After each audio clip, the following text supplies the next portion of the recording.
آج 30 جون ہے،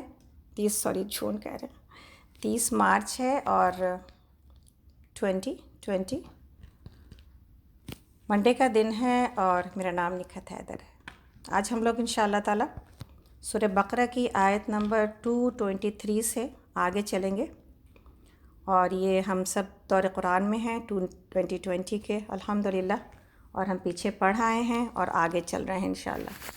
تو تمام لوگوں کو جو آئے ہیں، جو آ رہے ہیں، جو لوگ کے موجود ہیں اسکائپ پر، تمام لوگوں کو اہلاً و سہلاً مرحبا۔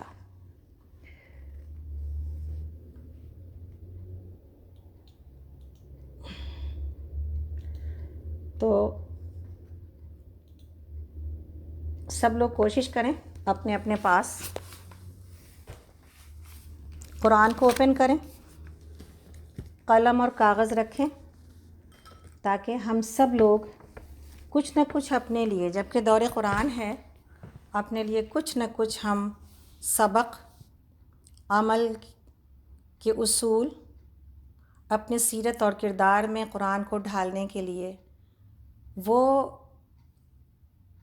اللہ کے پسندیدہ احکامات اور اللہ کے پسندیدہ عمل کو لے سکیں، جن کے اوپر عمل کر کے کوئی انسان اللہ کا محبوب اور اللہ کا بندہ بنتا ہے انشاءاللہ۔ اسی دعا کے ساتھ انشاءاللہ آج ہم لوگ آیت نمبر 223 کی ایک آیت کی ہم تلاوت رکھیں گے اور پھر آگے چلیں گے۔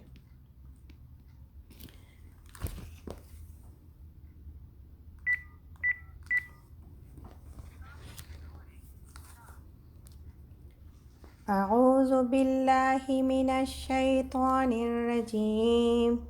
بسم اللہ الرحمن الرحیم۔ وَيَسْأَلُونَكَ عَنِ الْمَحِيضِ قُلْ هُوَ أَذًى فَاعْتَزِلُوا النِّسَاءَ فِي الْمَحِيضِ وَلَا تَقْرَبُوهُنَّ حَتَّى يَطْهُرْنَ فَإِذَا تَطَهَّرْنَ فَأْتُوهُنَّ مِنْ حَيْثُ أَمَرَكُمُ اللَّهُ إِنَّ اللَّهَ يُحِبُّ التَّوَّابِينَ وَيُحِبُّ الْمُتَطَّهِّرِينَ۔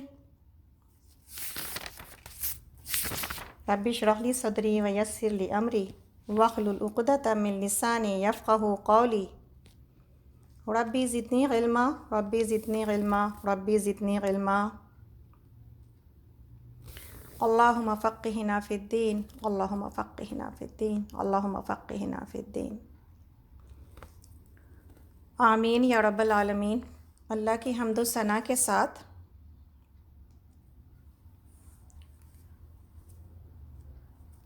اور اللہ رب العالمین کے اس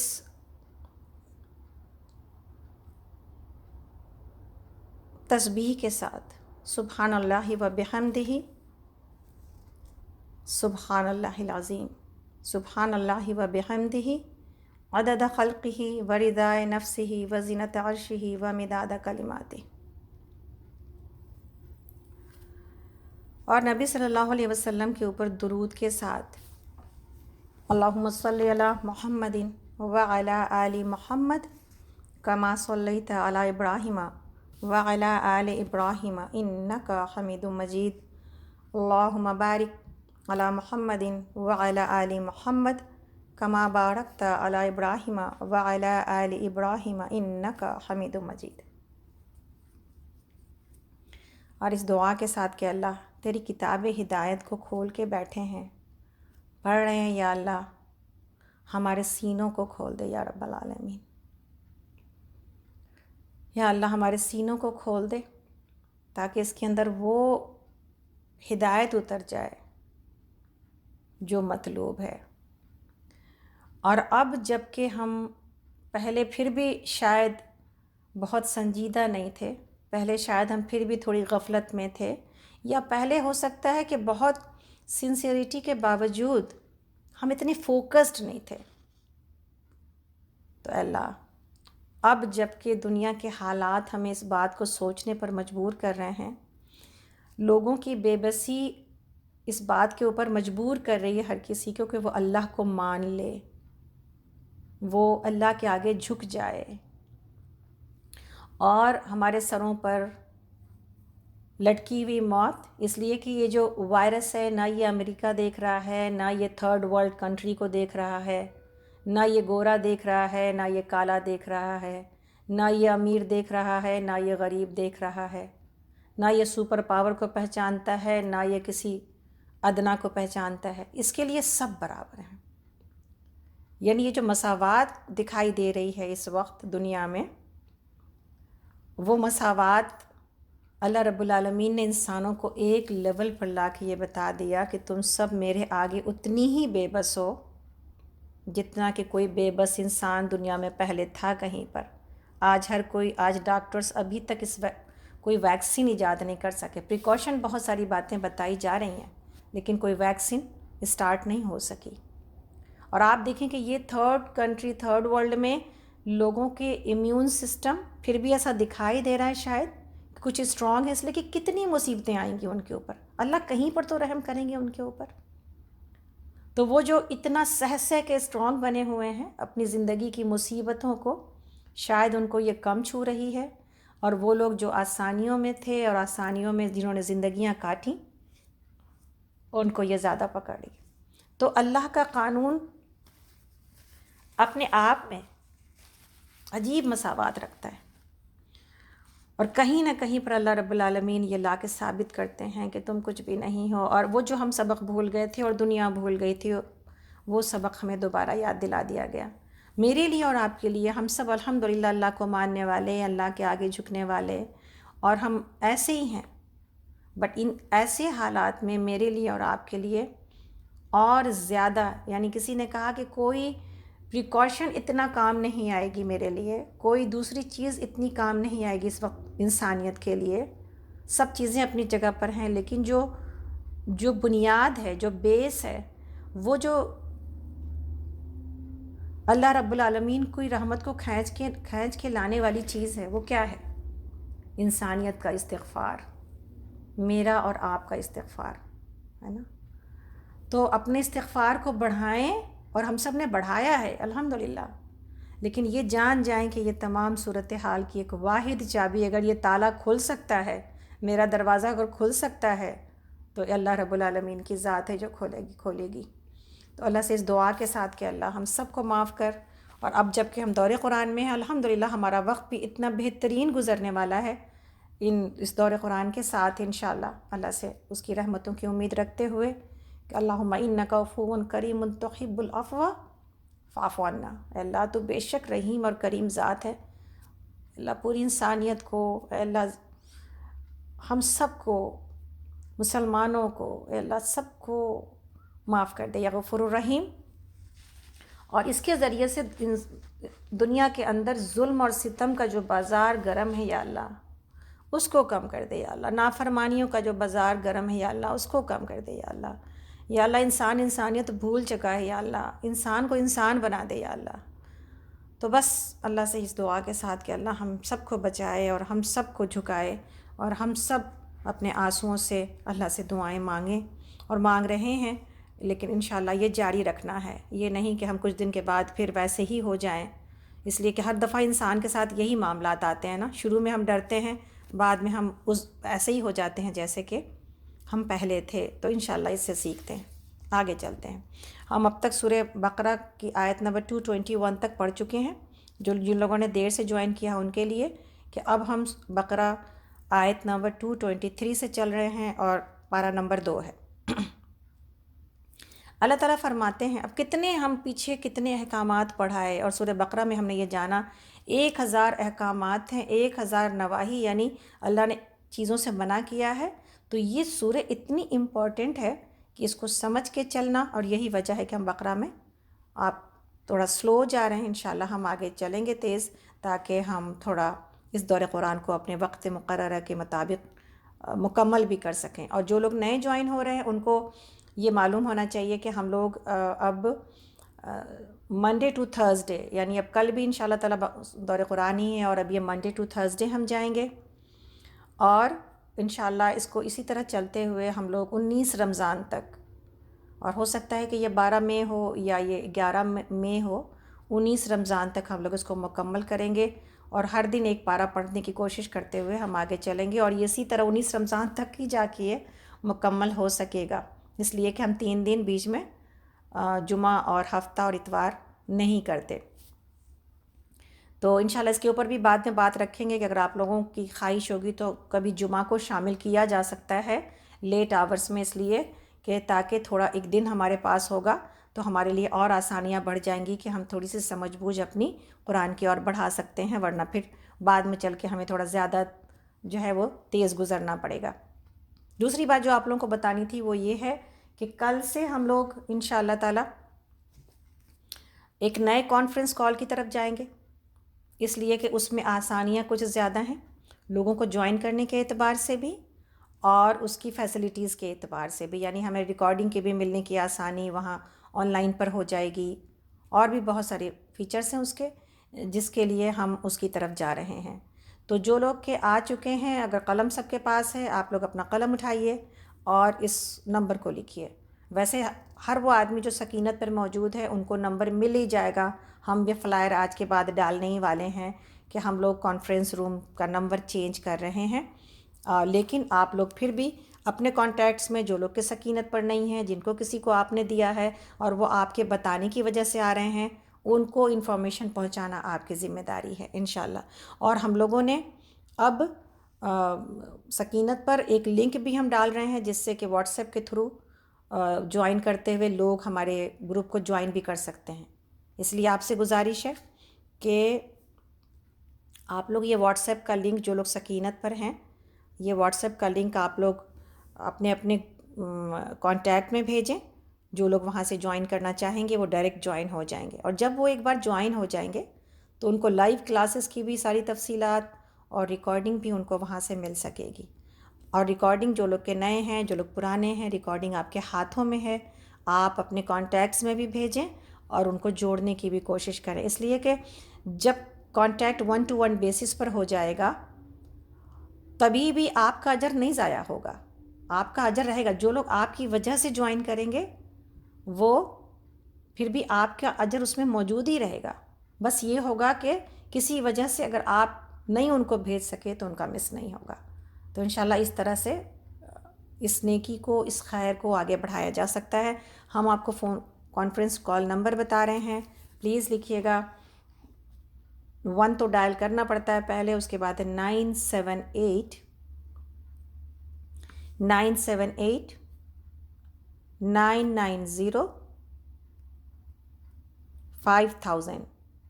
یعنی 5000۔ دوبارہ سے ڈائل نمبر 978 990 500، کوڈ ہے 8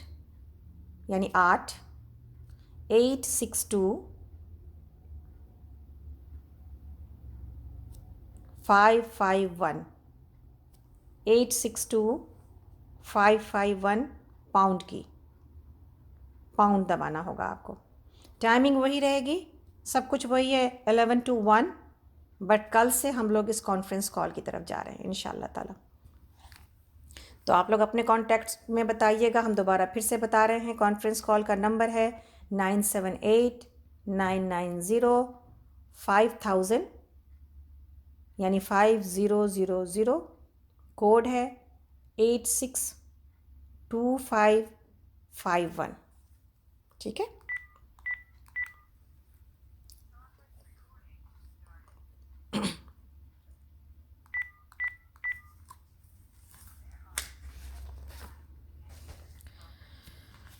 آگے چلتے ہیں ہم لوگ، آیت نمبر 223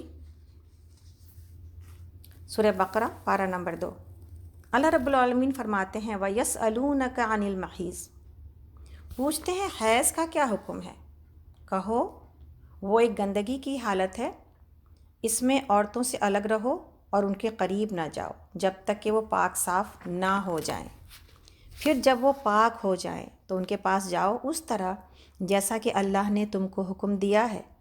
اللہ ان لوگوں کو پسند کرتا ہے جو برائی سے باز رہیں اور پاکیزگی اختیار کریں۔ تمہاری عورتیں تمہاری کھیتیاں ہیں، تمہیں اختیار ہے جس طرح چاہو اپنی کھیتی میں جاؤ، مگر اپنے مستقبل کی فکر کرو اور اللہ کی ناراضی سے بچو۔ خوب جان لو کہ تمہیں ایک دن اس سے ملنا ہے، اور اے نبی صلی اللہ علیہ وسلم، جو تمہاری ہدایات کو مان لیں انہیں فلاح اور سعادت کا مژدہ یعنی خوشخبری سنا دو۔ تو یہاں پر اللہ رب العالمین حیض کے بارے میں، پیریڈ کے بارے میں یہاں پر احکامات نازل ہوئے ہیں، اور یہاں پر اس کے مسائل کیا ہیں کہ جب یہ شروع ہوگا، جیسا کہ آپ سب کو پتہ ہے، اللہ کے نبی صلی اللہ علیہ وسلم نے کہا کہ یہ بنی آدم کی بیٹیوں کو یہ اللہ رب العالمین نے یہ تکلیف دی ہے، تو اس تکلیف کو برداشت کرنے میں اجر موجود ہے، پہلی بات۔ دوسری بات یہ ہے کہ ایک ایسی حالت ہے جس میں گندگی بھی ہے اور جس میں ایک عورت صحت سے زیادہ بیماری کی حالت کی طرف ہوتی ہے، تو یعنی اس دوران میں اس کو آرام کی بھی ضرورت ہوتی ہے، اور اس دوران میں اس کے اوپر بہت مینٹل اینڈ فزیکل جیسے ایک کمی آ جاتی ہے اس کی ہر چیز کے اندر۔ اس اعتبار سے اللہ رب العالمین نے یہاں پر جو تعلقات سے روکا ہے شوہروں کو، یہاں پر اللہ تعالیٰ فرماتے یطہرن، یطہرن کے بارے میں علماء یہ کہتے ہیں کہ یطہرن کا مطلب ہے کہ اس وقت ان کے پاس جایا جا سکتا ہے جب کہ ان کی بلیڈنگ بند ہو چکی ہو۔ اور آگے ایک اور قید لگائی کہ فَإِذَا تَطَهَّرْنَ، کہ جب وہ پاک ہو جائیں، تو اس میں کچھ اختلاف ہے، لیکن اکثر علماء اسی بات کے اوپر ہیں کہ عورت کا اگر پیریڈ اگر عورت کی بند ہو گئی ہے، تعلقات دوبارہ سے کیے جا سکتے ہیں، لیکن بہتر کیا ہے جب وہ غسل کر کے بھی پوری طرح پاک ہو جائے، وہ بہتر ہے۔ اور اللہ رب العالمین نے فرمایا کہ تو ان کے پاس جاؤ اس طرح جیسا کہ اللہ نے تم کو حکم دیا ہے۔ اور یہیں پر یہ بات بتائی جا رہی ہے کہ اسی جملے میں فَآتُوهُنَّ مِنْ حَيْثُ أَمَرَكُمُ اللَّهُ، اسی جملے میں وہ طریقہ بتایا جا رہا ہے جو فطری طریقہ ہے شوہر اور بیوی کے تعلقات کا، یعنی جہاں سے پہلے روکا گیا ہے وہیں سے جانے کی اب اجازت موجود ہے۔ گویا کہ کوئی یہ نہیں کہہ سکتا کہ قرآن میں یہ بات موجود نہیں ہے کہ کسی اور جگہ سے کوئی اور تعلقات قائم نہیں کیے جا سکتے۔ یہ آیت بتاتی ہے کہ جو فطری طریقہ ہے جہاں سے روکا جا رہا ہے وہیں سے اجازت دی جا رہی ہے۔ اور دوسری بات یہ کہ کھیتی کا جب لفظ استعمال کیا گیا تو اس سے بھی علماء یہ کہتے ہیں کہ کھیتی کا لفظ استعمال کرنے سے بھی وہ طریقہ سمجھ میں آتا ہے کہ وہ جگہ اور ویسے تعلقات جہاں سے انسان کو اپنی آبادی یعنی اپنی نسل کے بڑھنے کی توقع ہوتی ہے۔ تو یہ بھی بتاتی ہے بات کہ اللہ کا رب العالمین کا حکم اس معاملے میں کیا ہے اور کون سا وہ فطری طریقہ ہے جس کے اوپر شوہر اور بیوی کو، ہسبینڈ اینڈ وائف کو ہونا چاہیے۔ اللہ رب العالمین نے آگے فرمایا کہ تم جو ہے اپنے مستقبل کی بھی فکر کرو، یعنی اپنے اولادوں کی بھی فکر کرو۔ اولاد کیا ہے؟ بچے کیا ہوتے ہیں؟ ہمارے لیے ہمارا مستقبل۔ یہاں پر یہ سوال پیدا ہوتا ہے کہ کیا یعنی کوئی رکاوٹ اگر ڈالی جائے، کوئی انسان ابھی تیار نہیں ہے، علماء نے 2-3 چیزوں کے حوالے سے اس رکاوٹ کو کی اجازت دی ہے، اور اللہ نے بھی دی ہے، چونکہ اللہ نے دی اس لیے علماء نے اس کے بارے میں بات کی ہے۔ اگر ماں کی صحت کا معاملہ ہو کہ بچہ ابھی کوئی چھوٹا بہت کمزور ہے، یا تو صحت کا معاملہ ہو جس کی وجہ سے وہ بچے ابھی نہیں پیدا کر سکتی، یا دوسری بات یہ ہے کہ پہلا بچہ ابھی بہت چھوٹا ہے اور دوسرے کے آنے سے اس میں اس کی پرورش میں اور ماں کی صحت کے اوپر اس کا بوجھ پڑے گا۔ تو اجازت موجود ہے چند چیزوں کی وجہ سے، لیکن اس کو مستقل روک لینا، یعنی یہ نہیں کہا جا سکتا کہ بالکل بھی رکاوٹ ڈالنا حرام ہے۔ اجازت ہے، لیکن اس کی اللہ رب العالمین کے ہاں اس کی یہ زیادہ پسندیدہ نہیں ہے۔ ہاں کچھ معاملات میں اس کی رخصت موجود ہے، کہ بھائی آپ ایکسکیوز اگر ہے تو پھر اس کی رکاوٹ ڈالی جا سکتی ہے۔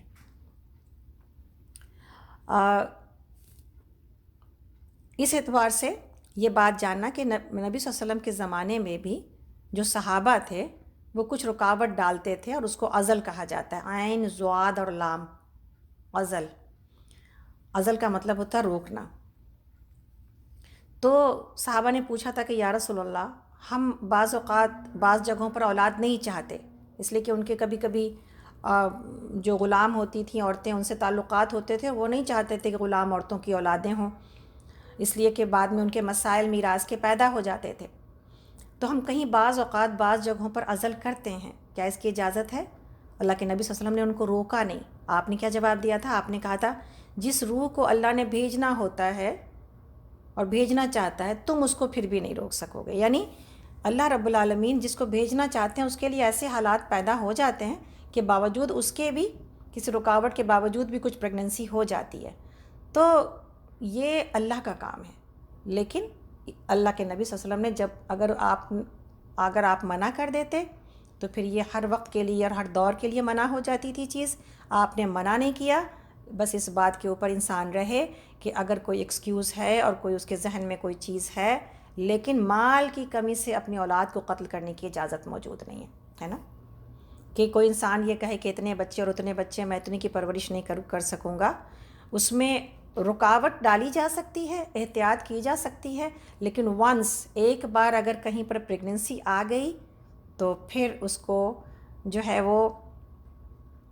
ابورٹ کرانا یا اس کو حمل کو ضائع کرنا یہ حرام ہے۔ یہ بالکل اسی طرح ہے جس طرح کہ ایک انسان اپنی اولاد کو قتل کرے۔ یعنی ڈاکٹرز اگر یہ کہتے بھی ہیں کہ بھائی شروع کے دنوں میں 2 ویکس میں 4 ویکس میں پریگننسی کے اندر اور اس کے اندر فیٹس کے اندر جان نہیں ہوتی، لیکن اگر اس کو چھوڑا جائے تو 4 مہینے میں جان تو آ جائے گی نا۔ تو اس لیے یہ بھی اولاد کے قتل کے جیسی ہے بات ہے۔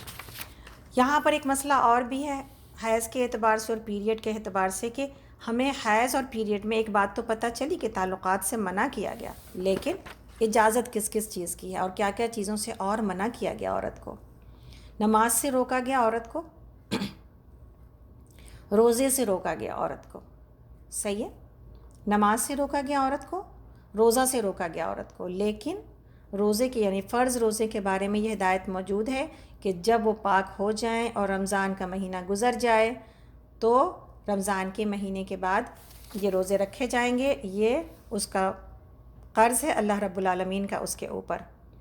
تو اس کے بارے میں ہم نے پچھلے دنوں استقبال رمضان میں یہ بات کی تھی کہ شوال کے دنوں میں شوال کے روزے رکھے جائیں۔ اگر کوئی اتنی ہمت نہ پائے کہ وہ اپنے قضا روزے بھی شوال میں رکھے تو اس کی ضرورت اور اس کی حاجت نہیں ہے۔ بعض جگہ بعض لوگ اس کے اوپر بہت اسٹریس کرتے ہیں کہ نہیں پہلے قضا رکھے جائیں گے بعد میں شوال کے نفل رکھے جائیں گے۔ اس طرح نہیں ہے۔ عائشہ رضی اللہ عنہا کی حدیث موجود ہے،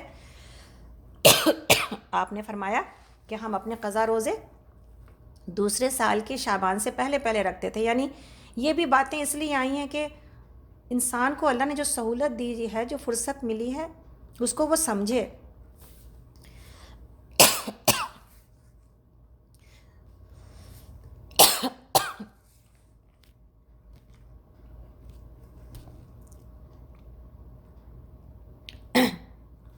لیکن نماز کو ادا کرنے کا حکم ہمیں نہیں دیا گیا ہے نا۔ نماز روکی جائے گی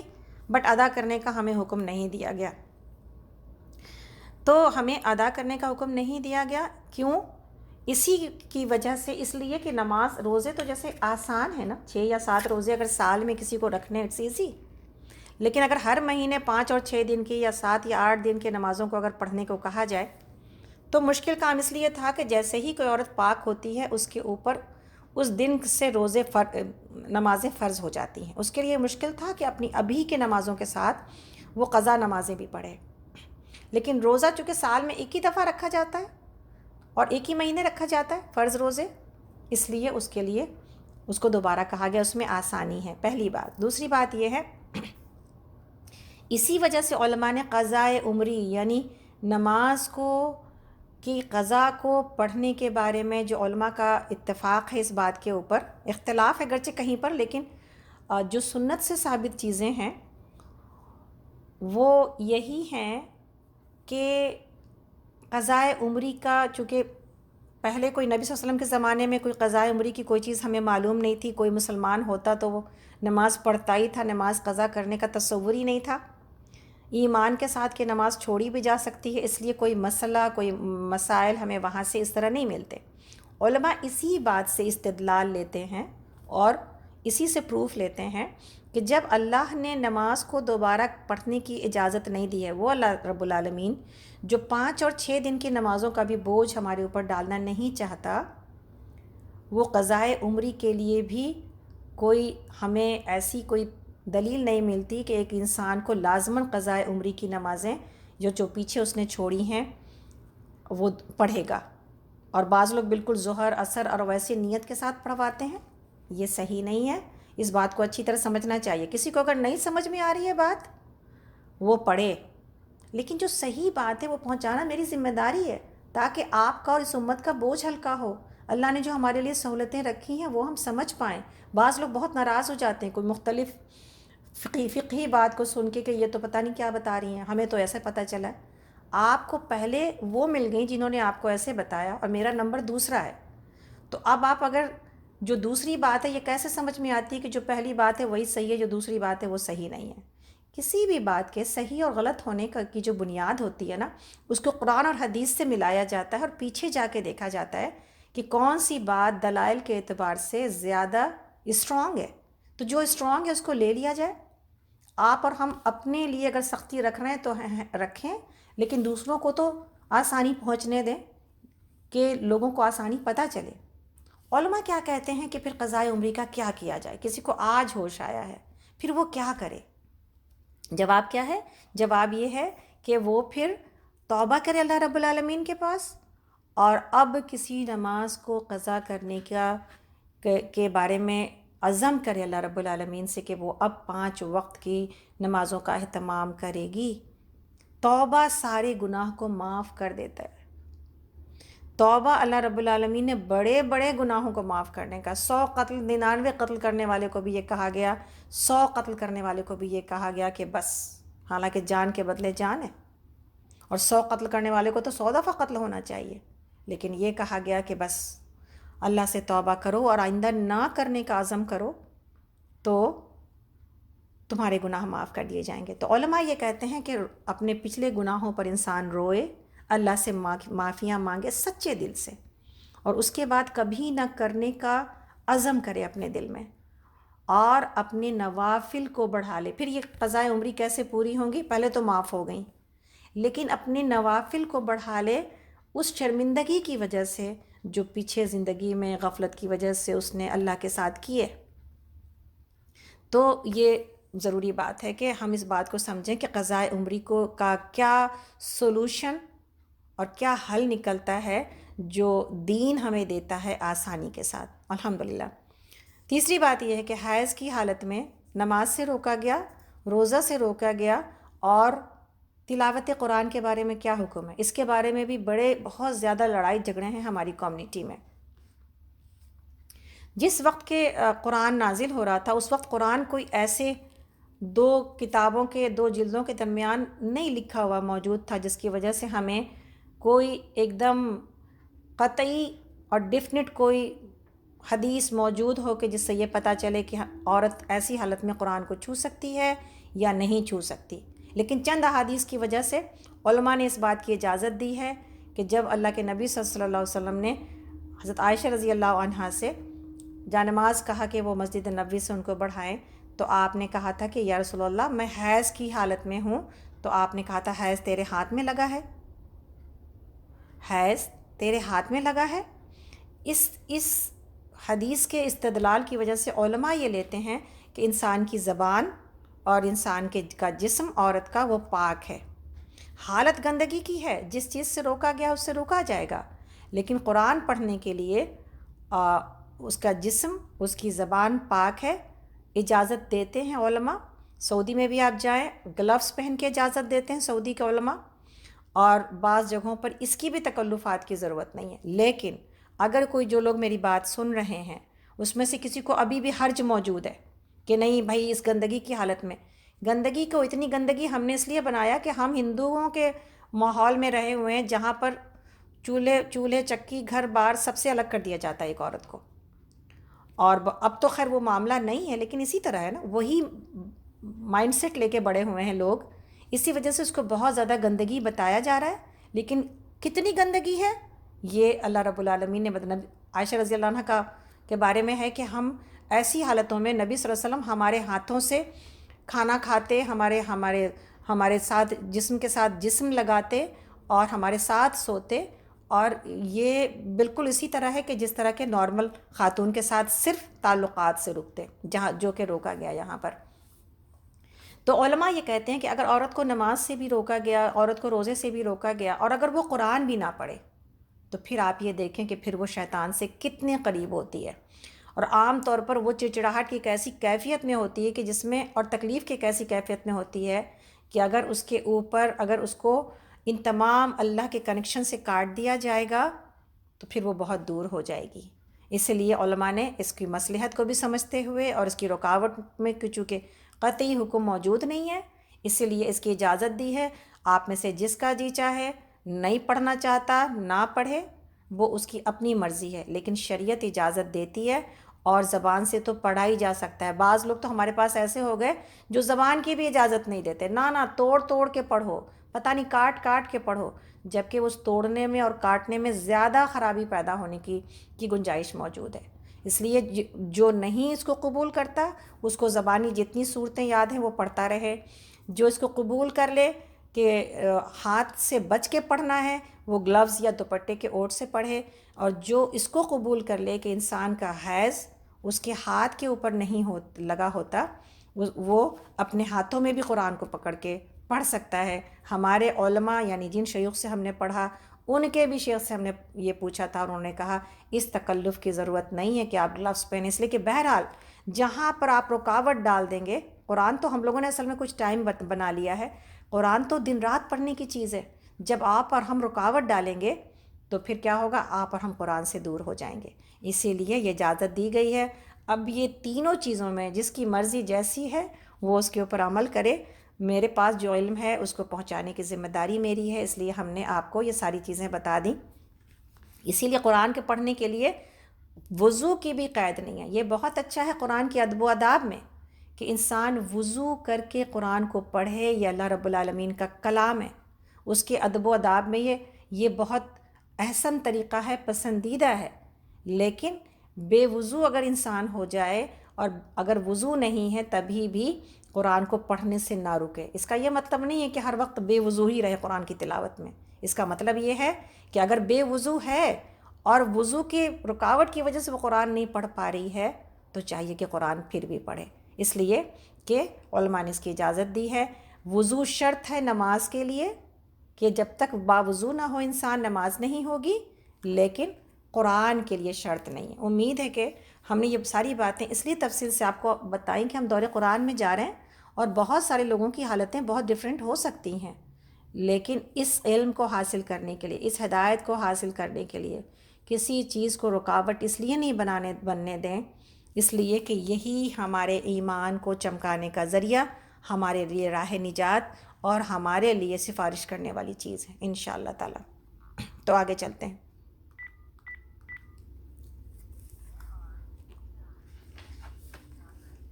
اس میں ایک بات اور حیض کے سلسلے میں ہم ضرور بتانا چاہیں گے کہ پیریڈ کو سمجھنا بھی بہت ضروری ہے. پیریڈ کب شروع ہوتا ہے؟ جیسے ہی کسی عورت کا وائٹ ڈسچارج بدل جائے، بعض لوگ کہتے ہیں اسپاٹنگ پیریڈ نہیں ہے، اسپاٹنگ بھی پیریڈ ہی ہے. جب آپ کا اور کسی عورت کا وائٹ ڈسچارج براؤن ہو جائے، چاہے خون آ رہا ہے پوری طرح یا نہیں آ رہا، تو پیریڈ اسٹارٹ ہو گیا. اور جب تک یہ براؤن یعنی بیچ میں پھر کبھی خون آتا ہے اور پھر اس کے بعد جب عورت صحت کی طرف جا رہی ہوتی ہے تو یہ بند ہونے لگ جاتا ہے.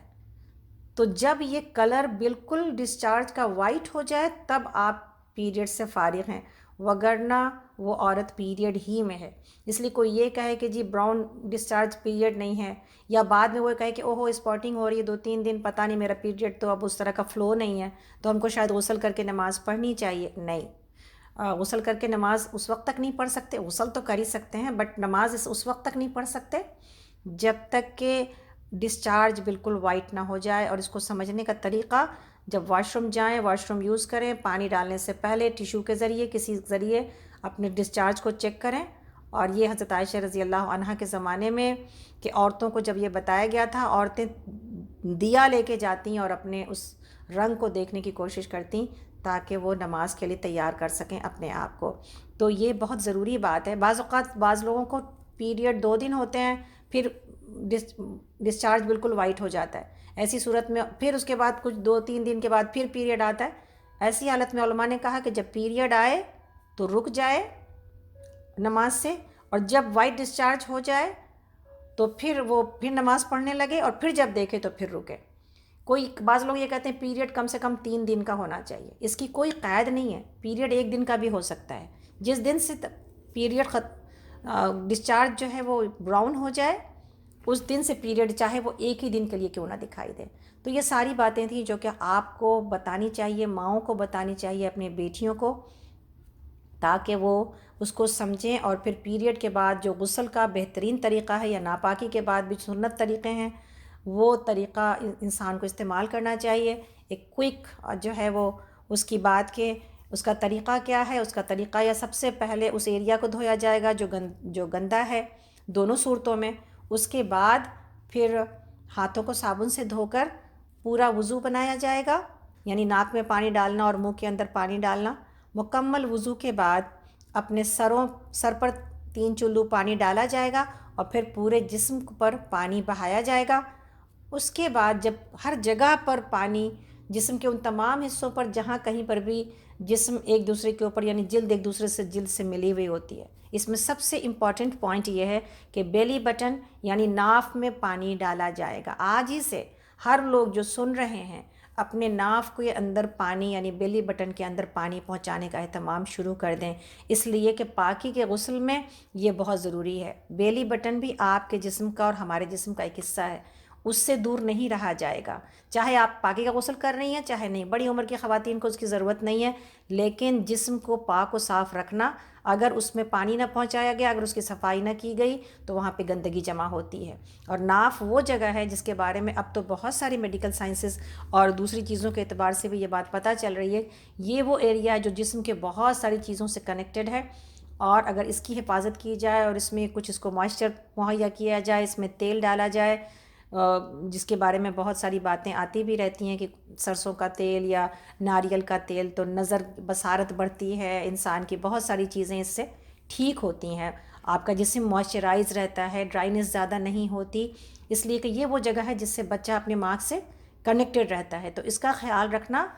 اور انسان کے جسم میں بعد میں بھی اس کے بارے میں بہت ساری چیزیں اور اس کی صحت کے راز اس میں پوشیدہ ہیں، اس لیے اس کا خیال رکھنا بہت زیادہ ضروری ہے. تو امید ہے کہ ہم سب لوگ اس بات کو سمجھ گئے. پانی پہنچانے کے بعد آخری کام یہ کرنا ہے کہ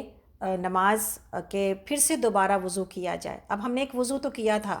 غسل کیا وضو نہیں ہے؟ غسل اس لیے وضو نہیں ہے کہ غسل کے دوران ہم نے اپنے جسم میں یہاں وہاں ہاتھ جب ڈالا ہے تو ہو سکتا ہے میرا پرائیویٹ پارٹ، میری شرمگاہ کو ہم نے چھوا ہے، تو پھر جو میں نے شروع میں وضو بنایا تھا وہ وضو اب ویلڈ نہیں ہے. تو پھر آخری میں دوبارہ وضو کیا جائے گا، اور پھر اس آخری وضو کو کپڑا پہنتے ہوئے اور جسم پوچھتے ہوئے تولیے سے محفوظ رکھا جائے گا. کیونکہ اگر پھر میرا ہاتھ میرے پرائیویٹ پارٹ پر ٹچ ہو گیا، اور پرائیویٹ پارٹس کون سے حصے کو کہا گیا جس سے کہ وضو میرا سامنے کا حصہ اور میرے پیچھے کا حصہ، یعنی اوپر جو کمر سے اوپر کے نیچے کی بات ہو رہی ہے اس وقت،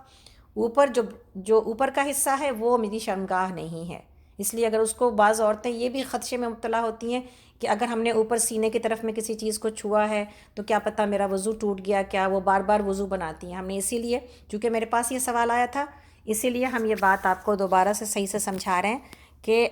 جن کو معلوم ہے ان کو معلوم ہے، لیکن جن کو نہیں معلوم ان کو یہ بات معلوم ہو جائے کہ اوپر کا پارٹ شرمگاہ نہیں ہے. شرمگاہ ہمارے جسم کے کمر کے نیچے کا وہ حصہ جو سامنے کی طرف ہے اور جو پیچھے کی طرف ہے، اس سے بچ کے کپڑے اور لباس پہننے کی ضرورت ہے، تاکہ، اور جب اگر پوچھنے کے وقت میں تولیہ درمیان میں ہے، ایک بیریئر ہے، تو وضو نہیں ٹوٹتا، لیکن اگر ڈائریکٹ ٹچ ہو جائے تو ٹوٹ جاتا ہے. اسی لیے وضو ٹوٹ جاتا ہے. تو پھر وضو دوبارہ بنا لینا چاہیے. نماز کی حفاظت میں وضو کی حفاظت سب سے پہلے اور اولین ہے۔ اگر وضو میرا ہے اور ہم پھر بھی گمان کریں کہ نہیں بھائی ان کے کہنے سے کیا، ہم نے تو یہ بات پہلے کبھی نہیں سنی، تو پھر علم اسی کو کہتے ہیں جو پہلے نہیں سنا ہوتا انسان اور بعد میں اس کو یہ باتیں پتہ چلتی ہیں۔ ہم لوگوں نے بھی جب پڑھا حدیث اور اس کی تمام تفصیلات پڑھیں تو ہم لوگ اس بات کو جان گئے کہ اس کے نماز سے پہلے وضو کی حفاظت اور وضو کی سمجھ بوجھ بہت ضروری ہے۔ وضو 4 چیزوں کی وجہ سے بلکہ 5 چیزوں کی وجہ سے ٹوٹ جاتا ہے، اس کے علاوہ نہیں ٹوٹتا۔ آپ لوگوں میں سے اگر کوئی لکھنا چاہے، نئے لوگ ہیں اس لیے ہم تھوڑا تفصیل میں اس بات کو سمجھانا چاہتے ہیں تاکہ یہ ایک جو طہارت ہے نا وہ ہمارے دین کی بیس ہے اور بنیاد ہے میری تمام عبادتوں کی، تو طہارت کو سمجھنا بہت ضروری ہے۔ پتہ چلا ہم نے پورا دور قرآن کر لیا لیکن طہارت کا پتہ نہیں ہے ہم کو، اور ہم ابھی بھی کنفیوز ہیں کہ کون سی چیزوں سے وضو رہتا ہے اور کون سی چیزوں سے ٹوٹ جاتا ہے، مجھے غسل کی حاجت کب کب پڑتی ہے اور میرا غسل کیسا ہونا چاہیے۔ تو الحمدللہ شاور کے بارے میں بات کمپلیٹ ہو چکی ہے۔ وضو کا آپ لوگ ضرور لکھ لیجئے۔ سب سے پہلی چیز یہ ہے کہ اگر میرے ان دونوں راستوں میں سے جو پیشاب اور پخانے کے راستے ہیں ان میں سے کوئی بھی چیز نکلے تو وضو ٹوٹ جاتا ہے نا، گیس بھی نکلے تو وضو ٹوٹ جاتا ہے جیسے کہ آپ سب جانتے ہیں۔ لیکن بعض اوقات کچھ عورتوں کو اس کا اندازہ ہوگا، خواتین میں یہ ہوتا ہے کہ سامنے کے حصے سے یعنی جہاں سے پیریڈ کی جگہ ہے وہاں سے کبھی کوئی گیس ڈسچارج ہوتی ہے، اس سے وضو نہیں ٹوٹتا، اس سے وضو نہیں ٹوٹتا۔ تو یہ ان 2 راستوں میں سے اگر کوئی چیز نکلے، پیشاب پخانہ یا گیس، تو وضو ٹوٹ جاتا ہے۔ دوسری چیز یہ کہ ان 2 چیزوں پر نجاست میں کسی بھی نجاست کے اوپر اگر آپ کا ہاتھ لگ جائے، پیشاب ہے محض، بچوں کا پیشاب ہے، بچوں کا پخانہ ہے، آپ کا ڈائریکٹ ہاتھ لگ گیا، آپ کا وضو ٹوٹ جائے گا۔ بعض خواتین اپنے بچوں کا ڈائپر چینج کر رہی ہوتی ہیں، اگر ان کے پرائیویٹ پارٹ سے آپ کا ہاتھ لگ گیا یا ان کے پیشاب والے کپڑے کے اوپر آپ کا ہاتھ لگ گیا تو آپ کا وضو ٹوٹ جائے گا۔ یا آپ نے اپنے بچے کو جو ہے وہ کلین کیا ہے، واش روم میں جا کے دھویا ہے تو آپ کا وضو ٹوٹ جائے گا۔ ہاں، گلوز اگر درمیان میں ہے تو پھر وضو نہیں ٹوٹ، یعنی ڈائریکٹ ٹچ نہیں ہے کسی بھی چیز کو۔ تو نجاست یا گندگی سے اگر آپ کا ڈائریکٹ ہاتھ لگ جائے تو پھر وضو، ہاتھ سے مراد یہ کہ ہاتھ یا پیر کوئی بھی چیز جسم لگ جائے آپ کا تو پھر وضو ٹوٹ جاتا ہے۔ تیسری چیز یہ ہے کہ پرائیویٹ پارٹ کے، ہمارے جسم کے پرائیویٹ پارٹس کے میں ڈائریکٹ ہاتھ لگنے کی وجہ سے اگر کوئی چھو جائے اور بیریئر درمیان میں کوئی کپڑا موجود نہ ہو، تولیہ یا شلوار یا کوئی چیز، تو وضو ٹوٹ جاتا ہے۔ چوتھی چیز یہ ہے کہ نیند آنے سے، گہری نیند آنے سے وضو ٹوٹ جاتا ہے۔ گہری نیند آنے سے، اونگھ اس میں شامل نہیں ہے، اگر کوئی جائے نماز پہ بیٹھا بیٹھا اونگھ گیا ہے یعنی ٹیک لگا کے کوئی بے خبر سو جائے تو پھر وضو ٹوٹ جاتا ہے۔ تو اس وجہ سے وضو نہیں ٹوٹتا، اس کو بھی سمجھ لیں، اس وجہ سے وضو نہیں ٹوٹتا کہ نیند وضو توڑنے کی وجہ ہے، بلکہ اس وجہ سے ٹوٹ جاتا ہے کہ نیند والے کو یہ پتہ نہیں کہ اس کے جسم سے کوئی چیز نکل گئی باہر یا اس کا ہاتھ کہیں ایسی جگہ پہ لگ گیا ہے تو اس وجہ سے ٹوٹتا ہے، بے خبری کی حالت کی وجہ سے وضو ٹوٹتا ہے۔ اور 5ویں چیز یہ ہے کہ حیض آنے سے وضو ٹوٹتا ہے، پیریڈ آنے سے وضو ٹوٹتا ہے، وہ تو الحمدللہ سب کو پتہ ہے۔ اور چھٹی بھی ایک بات ہے، اونٹ کا گوشت کھانے سے وضو ٹوٹتا ہے، وجہ کسی کو معلوم نہیں ہے، اس کی وجہ بتائی نہیں گئی۔ علماء نے کہا ہے کہ زیادہ چکنائی کی وجہ سے شاید، تاکہ وہ پھر منہ کو اچھی طرح دھو لے، اور چکنا ہوتا ہے اونٹ کا گوشت، یا اس میں کچھ بدبو ہوتی، کچھ ایک بو ہوتی ہے خاص قسم کی، اس کی وجہ سے شاید، یہ صرف سوچا جا رہا ہے لیکن اصل وجہ کیا ہے کسی کو بھی نہیں پتہ۔ تو ہمیں صرف یہ بات پتہ چل گئی کہ اونٹ کا گوشت کھانے سے وضو ٹوٹ جاتا ہے، اگر کوئی کھائے تو دوبارہ وضو کر لے۔ تو ہمیں امید ہے کہ وضو کی تفصیلات گرچہ بہت لمبی ہو گئیں لیکن ہمیں امید ہے کہ آپ سب کو اس کی تفصیلی علم پہنچ چکا ہے۔ اللہ رب العالمین سے دعا ہے کہ ہمیں اس کے مطابق عمل کرنے کی توفیق عطا کرے، آمین۔ تو آگے چلتے ہیں۔